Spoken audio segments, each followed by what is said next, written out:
Another blood-red sunset and yet another moon face, and still another 100 miles to my next resting place. Driving down the road, eyes on the horizon. Within my car, I'm all alone, but feeling good and feeling strong, knowing that this path I'm on brings me to myself. I'm driving. Hey now all, I'm Joey C. Welcome back to another episode of Spirit Sherpa. This is the show that helps and encourages you on your journey to unlock your magic mojo. With me, as always, is the Spirit Doctor, Kelle Sparta. Hey, Kelle. Hey, Joey. How are you today? Oh, same as last time. Same. It's like it was just a moment ago. It was. We have a topic today that can be over very fast or it can last for days. Yes. Boy, that one was a loaded statement.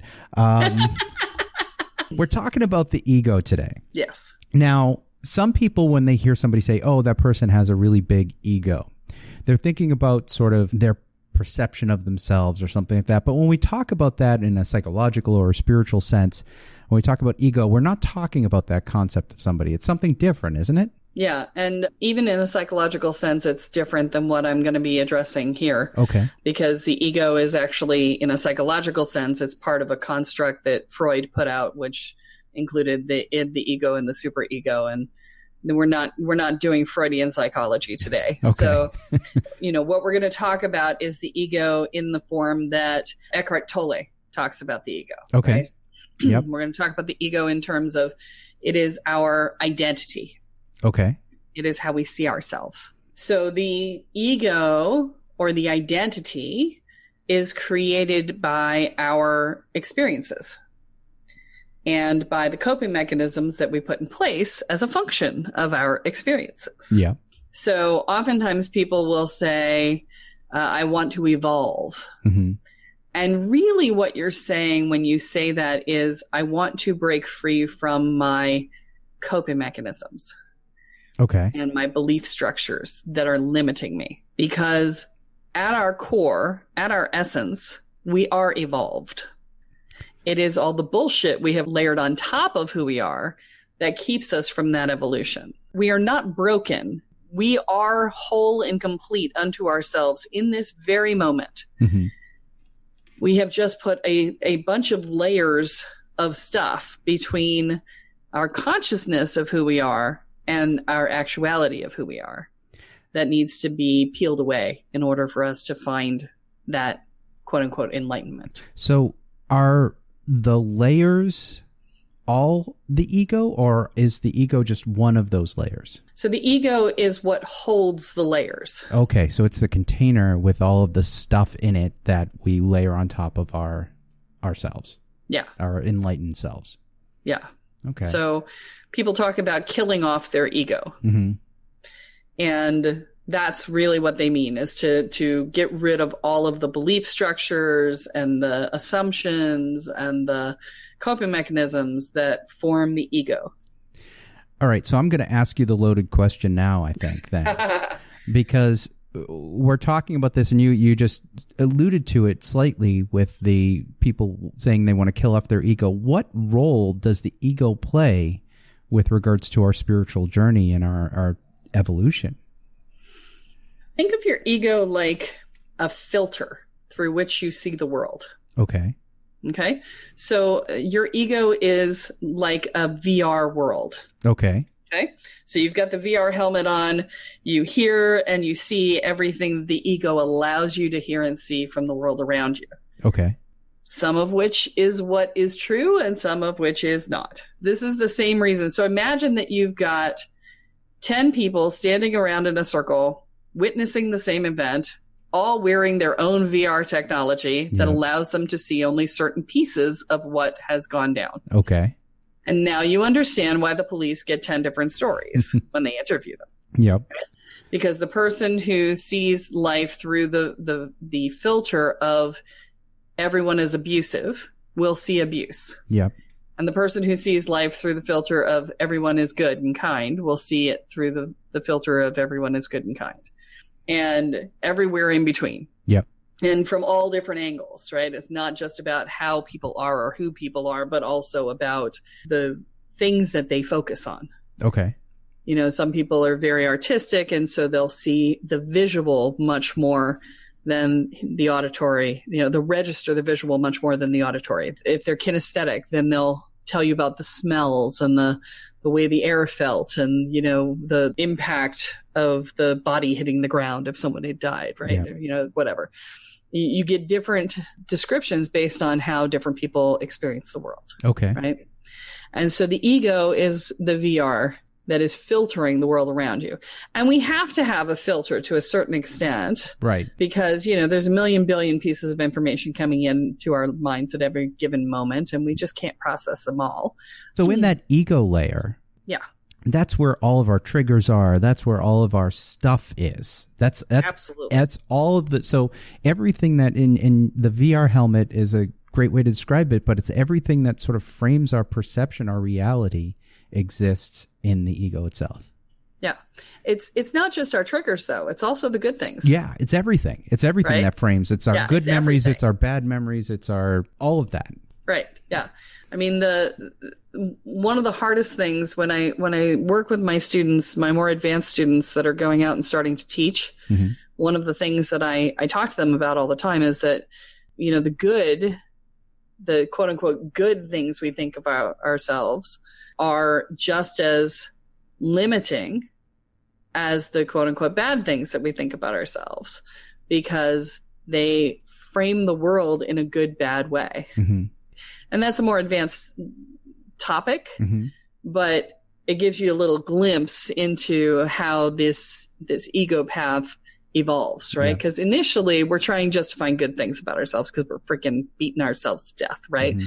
I mean, that's most of the people who are listening to this podcast are like, I got negative tapes and negative tapes about my negative tapes, right? And I just run them all the time, right? And so, you know, initially we're trying to find anything good about ourselves to find balance, Right. And you have to do that. That's a step. You know, that is a step in the path. But once you have balanced the two and you've gotten to a point where you have a solid sense of self without needing that good or bad input, right? Then you've got to look at, okay, how is any perception of who I am limiting my evolution? Right? And this ties back to the stages of evolution that you were talking about, and with regards to an episode we did on choosing a spiritual teacher and Mm-hmm. people teaching from stage 3 versus stage 5 or beyond. And Right. they're teaching from, in stage 3, a place of ego about enriching themselves more than sort of letting go of that piece of it. Yeah. Yeah. And you know, a lot of them are desperately afraid of getting things wrong, right? Not having an answer to somebody's question, you know, that sort of thing. So, and you know, again, it's a natural stage in the evolutionary process. It's a completely reasonable place to be. There's nothing wrong with it. And it is what the stage is. Well, and you know, I'm going to tie back to something else we talked about a while ago, and that was shamanic death. You told us about shamanic death, and you told us how, and it literally what you just said reminded me of it quite specifically, because you said when you went through your shamanic death, you had to let go of everything that you believed to be true. And one of those things was your personal view of yourself as a perfectionist and, and being afraid to get anything wrong or that wasn't perfect. And so shamanic death is really that aspect of death of ego that you're passing through, or is that too simplistic? No, it is an ego death. It's and the metaphor I've used for you in terms of, you know, the ego holds all of the stuff is a little simplistic, because most people go through multiple ego deaths in their work, and no one ego death takes all of it out. Right? It's like peeling the layers off. Right, exactly. So, you know, there are multiple layers. If you think about the ego as like an onion, right? There are multiple layers to that container. Yep. Or a house that was built in the 50s and has like 16 layers of wallpaper on the walls that you need to get off. Exactly. So, you know, some places you can peel off 4 or 5 of them. Other places you're lucky to get one at a time, you know? Exactly. It's just the way it is. All right. So from the Spirit Sherpa perspective then, where does ego fit? Well, so the ego is, a lot of what we talk about in Spirit Sherpa is how do I be a better magician? How do I be better at holding my intentions and, creating my reality and all that other stuff. Yep. And the ego is the belief point that either allows you to do it or not. Right? Huh. So the ego actually holds that energy of, can I do this? Right? One of the things that I run into a lot and I talk to my students about is when you are trying to do magic, having a really solid mind, one that's super structured, is really beneficial because it allows you to hold your intentions really strongly, to formulate them, structure them, and hold them really strongly. But it's also your biggest downfall because that sort of brain believes reality really strongly. Right. And so, that's the ego, right? Mm-hmm. It's that part of you that both holds reality strongly and can hold intention strongly. And, every gift you have is also not such a gift. That's part and parcel of what we're dealing with here is that your ego, if you cannot peel away the disbelief or at least suspend the disbelief. Kathy talks about that a lot, is the ability to suspend disbelief, that you don't have to actually believe it. You just have to suspend your disbelief of it, right? Long enough for it to manifest and for you to see it. That will help you to believe it later, right? Yep. And so the ego is what holds those belief structures. It's also, as you're setting circles and you're holding spaces and you're dealing with entities that might want to come in, the ego is super important in those cases, because if you don't have a solid sense of yourself and your own power, those things are going to come and chew on you. And you're not going to be able to stop them because you can't hold the energy of go away or I will kill you. Right? There is that energy that is required to deal with certain entities that show up.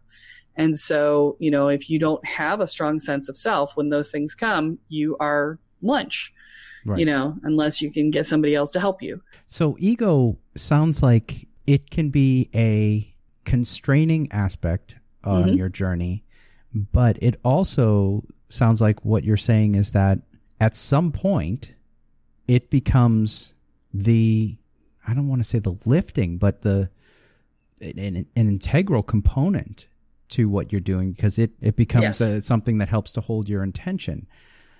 So it's not really the death of the ego as much as it's sort of cleansing it from the preconceptions that we have and allowing it to do different things. It's a little of both. Okay. A little of both. So, and this is where the goal setter mindset comes into play and falls apart in the spiritual world.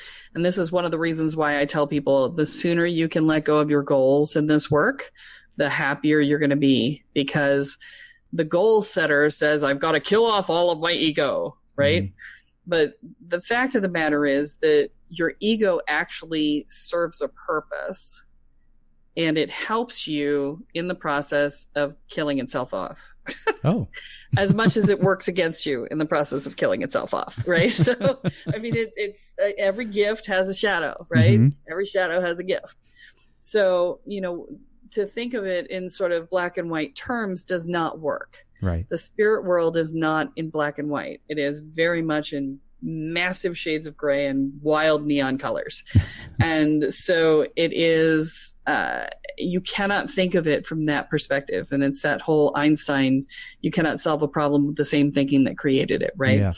The ego, as you work with it, the ego, building up your ego to help you to be solid, provides you with the foundation you need to hold the energy to make change.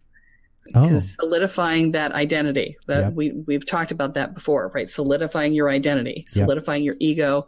When your ego is cracked and has holes in it and whatever, you can't hold the energy for change, right? So you have to build it up to the point where you can do that. And then you start to make change. And then you start to kill off parts of the ego, but not the parts that you used to solidify yourself, right? You're killing off the parts that were damaging you. Right.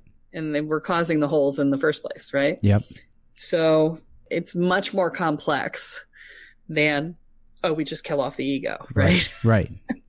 Because, your sense of self, your ability to hold yourself sacrosanct, to hold yourself separate from the world, to set boundaries, to feel connected to the world, and to still remember who you are when you're done. The pieces and parts of creating your reality are a function of who you choose to be in the world, right? We have to choose who we want to be, and we make those choices based on our experience, and our experience is our ego, right? So there's no way to just like kill it off, right? It's an iterative process. This is sort of tying back into other things now.